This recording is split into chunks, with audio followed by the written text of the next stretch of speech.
সময় জিনিসটা আমাদের জীবনে অনেক মূল্যবান। তো যখনই সময় পাই ছুটতে চলে আসি আমার এই ছোট্ট পরিবারে, কারণ এখানে জড়িয়ে আছে অনেক মায়া, অনেক ভালোবাসা।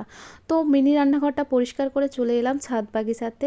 তো ছাদ বাগিচাতে ছিল টমেটো আর ধনেপাতা, এটা দিয়ে আজকের মতন কাজ চালানো যাবে। তো এসে আমি চালটাকে একটু ঝেড়ে নিলাম, কারণ অনেক দিন ছিলাম না এই মিনি রান্নাঘরে। তো চালটা ঝেড়ে ধুয়ে ভাত বসিয়ে দিলাম। আর এদিকে আমার অনেক বড় একটা মাছ, সেটা কাটতে আমি হাঁপিয়ে গেছি। তো মাছটা কাটার পরে কেটে নিলাম টমেটো। তো মাছে নুন, হলুদ, লঙ্কার গুঁড়ো মাখিয়ে দিলাম। আর এদিকে দেখি বাবা ভাত হয়ে গেছে, মার গেলে নিলাম।